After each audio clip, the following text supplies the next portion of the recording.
কেন ইরানে গণ-অভ্যুত্থান ঘটানোর পরিকল্পনা নেওয়া হয়েছিল? মোসাদের পরিকল্পনার মূল উদ্দেশ্য কী ছিল? কেন ইরানের ভেতরে বড় ধরনের বিদ্রোহ এখনো দেখা যায়নি? ট্রাম্প ইরানের জনগণকে কী আহ্বান জানিয়েছিলেন? আপনারা দেখছেন টিভিএন 24 নিউজ নেটওয়ার্ক। সবশেষ আপডেটে স্বাগত জানাচ্ছি আমি নূর।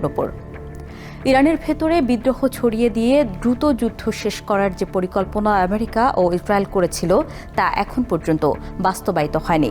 3 সপ্তাহের সংঘাতের পর গোয়েন্দা বিশ্লেষণে দেখা যাচ্ছে ইরানের সরকার দুর্বল হলেও এখনও টিকে আছে এবং বড় ধরনের গণঅভ্যুত্থানের কোনো লক্ষণ দেখা যায়নি।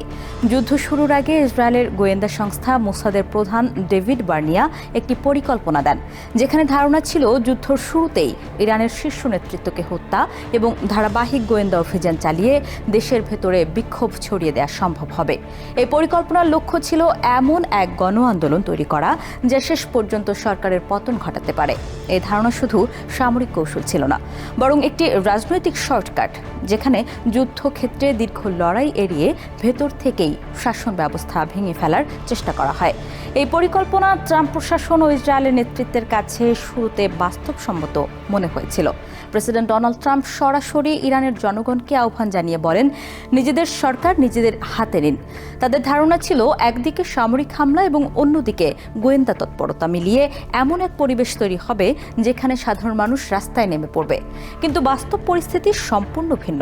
গোয়েন্দা প্রতিবেদনে দেখা গেছে ইরানের ভেতরে ভয় এবং দমননীতি এখনও এতটাই শক্তিশালী যে মানুষ বড় আকারে প্রতিবাদে নামতে সাহস পাচ্ছে না।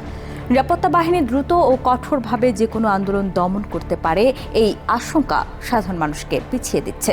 একজন সাবেক আমেরিকান কর্মকর্তা বলেন, ইরানে অনেক মানুষ সরকারের বিরুদ্ধে থাকলেও তারা জীবন ঝুঁকিতে ফেলতে চান না। বিশেষ করে যারা অস্ত্রহীন, তাদের জন্য রাস্তায় নামা মানে সরাসরি সহিংসতার মুখে পড়া। ফলে একটি বড় অংশ নীরব বিরোধী হয়ে থাকছে, যারা অসন্তুষ্ট কিন্তু সক্রিয় নয়। ইসরায়েলের প্রধানমন্ত্রী বেঞ্জামিন নেতানিয়াহুও এখন স্বীকার করছেন, শুধুমাত্র আকাশপথে হামলা চালিয়ে কোনো বিপ্লব ঘটানো সম্ভব নয়।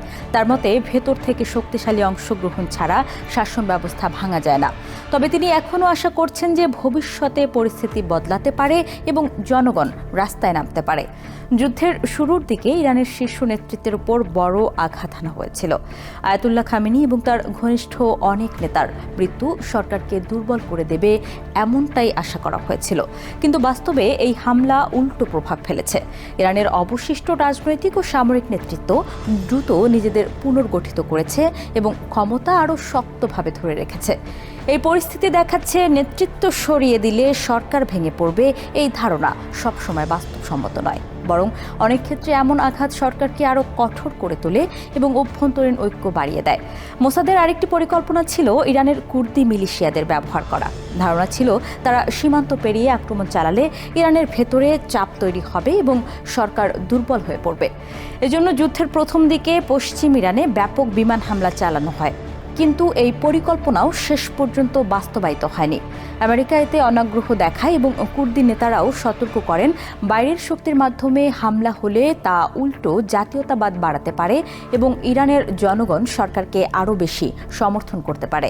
তুরস্কও এই ধরনের পদক্ষেপের বিরোধিতা করেছে, কারণ তাদের নিজস্ব কুর্দি ইস্যু রয়েছে। গোয়েন্দা বিশ্লেষণে আরও বলা হয়েছে, ইরানের সরকার পুরোপুরি ভেঙে পড়ার সম্ভাবনা খুব কম, বরং সবচেয়ে সম্ভাব্য চিত্র হল কঠোরপন্থী শক্তিগুলো ক্ষমতা ধরে রাখবে এবং ভেতরের নিয়ন্ত্রণ আরও জোরদার করবে। এমনকি যদি অভ্যন্তরীণ বিভাজন তৈরি হয়, তবুও তা গণতান্ত্রিক পরিবর্তনের দিকে না গিয়ে ক্ষমতার ভেতরেই দ্বন্দ্বে রূপ নিতে পারে।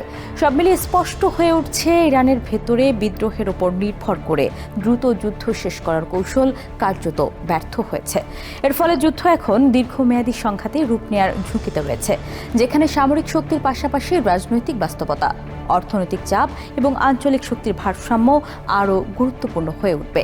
এই বাস্তবতায় আমেরিকা ও ইসরায়েলের সামনে বড় প্রশ্ন হলো, যদি ভেতর থেকে পরিবর্তন না আসে, তাহলে যুদ্ধের পরবর্তী ধাপ কী হবে? আর সেই উত্তরই নির্ধারণ করবে এই সংঘাত কতটা দীর্ঘ, জটিল এবং ব্যয়বহুল হয়ে উঠবে।